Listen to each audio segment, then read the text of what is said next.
All right, welcome back to today's trade recap video journal. So today was kind of a bittersweet day. I had one winning day on my Lucid account, which I trade YM on, and then I had two losing trades on NQ on my MFFU account. So don't be confused if my image is going to go all dark today. But let's just switch here. So this is my Lucid account. So we had a pretty good week. So we finished the week with, after fees, $1,545. And I think this is what is very interesting about my trading. So obviously this is a bit messed up because I trade minis, not micros. Or I always get it confused, so I trade smaller size. So I trade MYM. So obviously sometimes orders are being split up, so the average trade is a bit smaller. But what is interesting is my average losing trade is $124 and my average winning trade is $260. So I'm still able to uphold the 2R ratio. So my wins are always double the size, which means as long as I'm within 50% of a win rate, I should be fine in my trading being profitable. So this week was even better. So we had a 66% win rate. And then, so these were the weekly stats. So I can just switch to today. So you can see today we made $414 after fees, and then on MFFU we had, today was rough, man, 492. So pretty much maxed out. 500 is the max I can do in a day. And this was the second losing day in this week with two losing trades. So it was definitely a tough ride. Overall this week, I believe it was minus 750, so pretty messed up, but technically still profitable considering the Lucid account. All right, let's jump into the trade recap itself. So for YM, it was today, there was no red folder news during the session. We had PPI, which technically was bullish, but apparently nobody really cared about. Like, it also, there was like no red folder news candle being printed, and also like just on fundamentals there was nothing really happening, and earnings were pretty much done now as well. So today, obviously on Friday, there was nothing, but also next week we're really slowing down. So we finally finished with the first earnings seasons of this year. And then the levels I had mapped out for today were, let me jump to the 1 hour because I always draw my levels from the 1 hour. So we had a new day opening gap on YM, which happened here, right? So you can see price gapped to the downside when we had the overnight session, or like when the overnight happened. You can see we retested previous day close during the overnight session right here, and then this huge sell-off continued. Okay, so the levels I was interested in today were the previous week low, which was also previous day low, kind of. So if you can see it here a bit clearly. So yesterday we barely touched this level before we like rejected to the upside. And then on Wednesday, we also bounced this level. And then overall in Tuesday, we pretty much held this. So this was like this entire area. Okay, so all of this is for me a very good high time frame level. Call it support, resistance, supply and demand, I don't care. It's just important for price action. And then to the downside, I had the previous day low. It was not from the previous day itself, but from this week. So on Tuesday, we touched here once. On Monday, we touched here again. So this was also the level I had on my chart that I was interested in. So before market open, it was a bit difficult because usually the A+ trades are that I have it like right at the session, or when the session is starting, there's a touch point at either of these box levels, and then I look for a continuation or like a reversal, and we were right in between of this. So this was not super ideal, but luckily we still managed to get a good trade in. So let's jump to the 5 minutes and then just go into replay mode. Missed one candle too much, that's okay. So all right, before the session opened, obviously we were in this huge sell-off, this downtrend, didn't even retest like previous day lows, previous week lows. I'm like, this is for me just like a staircase pattern movement. So at this point I was like, okay, we're in between these two. For me to look for longs, I want to see a break of this structure, or like this very minor swing point on the 5 minute, and then look for like a break, retest, and then a continuation to the upside. But what happened on YM was we had a very strong candle to the upside, almost pumped like 100 points, but immediately retraced. And then we went to the downside. And there I was like, okay, we already broke. This was the 5-minute opening range low. Let's jump to the 1 minute, because this is actually, I believe, where I took the trade. So as you can see, popped up just for a very short trade. And I was like, to be honest, I was very lucky not trading this, because just a couple of weeks or like months ago, I was trading breakouts very heavily, and this was always like an adrenaline rush. You know, you're like, okay, we already break market structure, let's take a quick trade. But now I'm trying to be a bit more cautious, which apparently also pays out in my trading. So we just popped, immediately reversed, then 5-minute opening range was formed. We very strongly broke the downside. I was like, okay, let's look for any retest. I'm like, I wasn't super heavily biased on like that it actually touches this range. So obviously we had this level here once, and then also obviously this minor wick right here. I was like, anything that we test in there is fine to me if we to look for a continuation to the downside. Only problem being is that we're already very close to obviously my high time frame level of the previous day low. So this is usually my take profit area. So I was like, this needs to be watched very closely, and I still need to kind of get my 2 to R trade in. So I was like, this is going to be interesting, but luckily this was still fine. So on this candle I entered. So as you can see, this is super simple. Strong sell-off, slow pullback candles, and then the next candle fully engulfing this. I was like, all right, let's just jump into this. At the first time where we created a low, and then stop loss went above the previous candle high. And then I was initially I was targeting the psychological level of 48,700. Why did I do that? Because I was watching this level very closely, as you now can already see on the 1 hour. This was a crazy down close candle, and I was feeling like, okay, we clearly don't respect this level. Like all these wicks are at this point very much irrelevant. So the next level I could only look for was this one right here, but this was like super far away. It was right at the psychological level as well, and this is from like beginning of February. So I was like, this is probably not so interesting to us. Usually I try to look at previous week and then the previous days, but it was still something I had in mind. And initially I had my take profit set to this level, which would have been insane. I told my wife, because this was literally bottom of the day. So we just touched 48,700 today before we reversed. So I pretty much held this trade very well. And then when I saw that we were bouncing the low of my take profit area, I was already like, don't want to be too greedy. Then we had this huge engulfing candle. And at this point, I believe this was where I started trading very aggressively. So crazy big engulfing candle, slight pullback. And I was like, okay, this is a doji candle. This is a good sign. Then we continued the sell-off. And at this point, I was like, I don't want to be like in this for too long. Maybe this chops back up and I have to like just basically have luck and prayers that this goes into my direction. And then I believe on this candle, 28, yeah. So basically what happened was, obviously I was trading my stop loss always over the previous 1 minute candle high.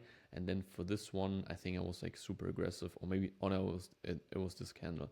So when this candle opened, it sold off for a second and I immediately put it above the candles open. So I didn't want to see it flip. I was like, either this is going to take me out now to my take profit, or let's take trade profit, or it's going to trail me out. And then just obviously it blipped for like, I don't know, 10 points before it reversed. And then it took quite some time, like 8-10 minutes later. So here you can see this literally went to the point, to the 700, and then made its way back up. So I was super happy with how I managed this trade. I got out of it. So I was like super patient, 5-minute opening range established, pullback, looking for the continuation into a high time frame level. This was pretty much textbook. So on YM this week, it was very nice, very good trading. That's why I closed it with 1.5K in profit, which also means just one more winning day and we finally take out the first payout from profit trading, which would be quite insane. And then let's go to NQ, because this was way more painful, as I said. So the levels that I had marked out for here were, obviously I always use the weekly open as well. Maybe I forgot to say that earlier, but then I didn't pay too much respect, maybe also a fault of mine, to the previous day low, because I felt like we're just like in this huge swing. I don't know, obviously, as you can see, there were like several touch points, but basically this is more like where price is consolidating. So I'm more interested in like these bigger swing points for like very good continuation trades. So I had the previous day low, which once again was Tuesday and Monday's previous day low, and then previous week high. I think this is also always a very good thing to have on the chart. And then obviously previous day high and previous, what are the two previous week highs? I think this was previous day, yeah, Wednesday and then Thursday. All right, it wasn't of interest anyway. I was really just looking at this one and this level. So what happened today was pretty much I was playing it too aggressively. So if you go to the 5 minute and then we go to the open, right? Let's jump immediately to the 1 minute because these trades happened very fast. Obviously, same as YM. We were selling off very strongly during the overnight session. We had this crazy pop, immediate retrace. And then different on YM, I believe, yeah, we had a very strong up close candle. So I was like, this is engulfing all of this price action. I really want to look for a continuation. But at this point, we still haven't established the 5 minute opening range. So for me, I was like, okay, it's like very good bullish momentum. I just want to see a small pullback and then enter on the continuation, which I did. Basically, as you can see, it's the same pattern or like the same candle structure as on one YM, but sometimes it works, sometimes it doesn't. As long as it works 50% of the time and you have a 2R win ratio, you're fine though. So I was looking at here, I was like, okay, let's enter on the next candle. So at any time a new high is formed, I want to enter this trade, which happened on the next candle. So basically I was taken in here. I had my stop loss below, I think, or maybe I gave it the full 40 points that I do when I trade 3 minis, and then it was immediately smacked down from NQ. Actually, target was like weekly open because this is often something that is being retested. Also, obviously, it was like close to overnight high, but absolutely got smacked down by NQ. And then this was kind of like my demise. I was like, okay, it's crazy strong up close candle to the upside. I was like, maybe I was just unlucky. Maybe price wanted to retest all of this week.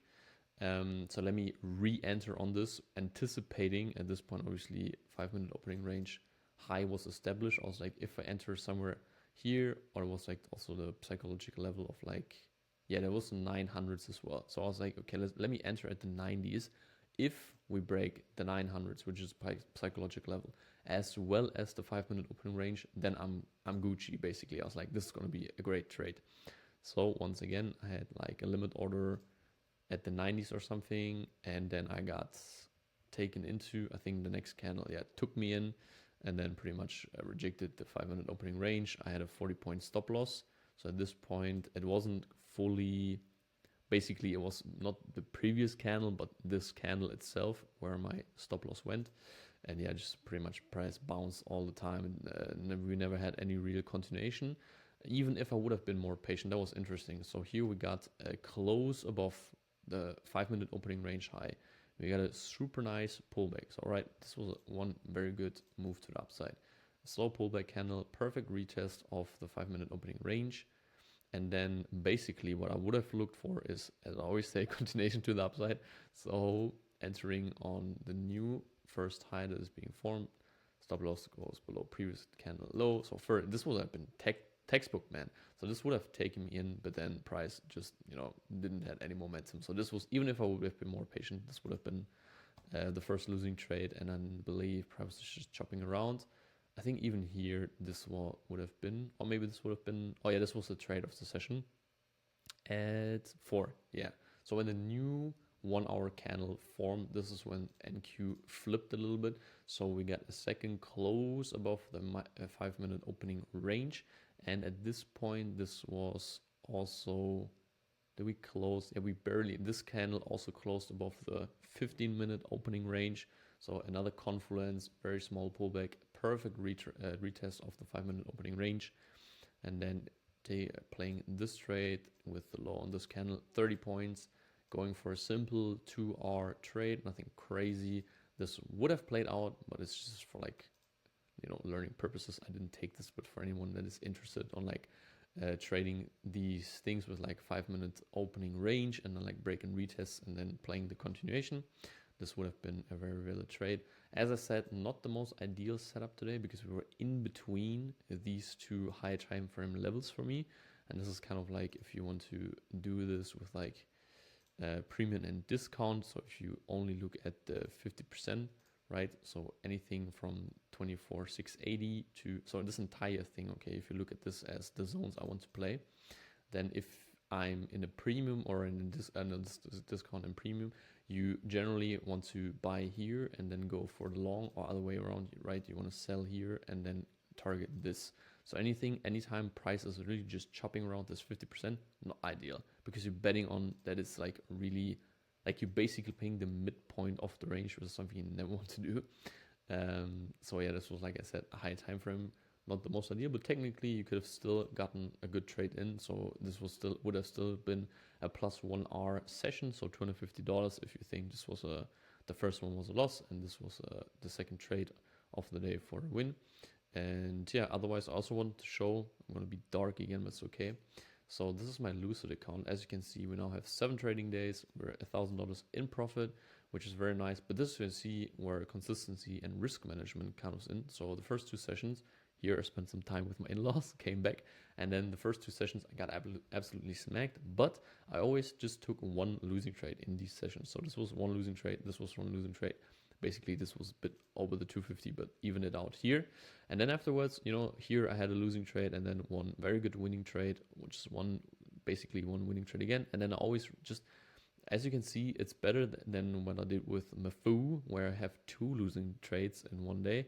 If I just have one, then still the balance is obviously still going up as long as I have the 2-hour trades. So this is something I want to practice the next week on my MFFU as well. Just having been like, okay, if I'm wrong on the first trade of the session, most of the time, that means for me, should just walk away. This was technically, obviously, sometimes it happens, sometimes it doesn't. But more often, you probably have 2 losing trades then, especially if you trade as aggressive as I do during the first 30 minutes of the session, because I like to trade the open. And yeah, so if you just have one more winning day, so the first day of March, then maybe we can take a payout. It's not in my hands. It's not for me to decide technically, but we will see. And then otherwise, hope you found this informative, and then I see you in the next week and then on Monday, where it's going to be interesting.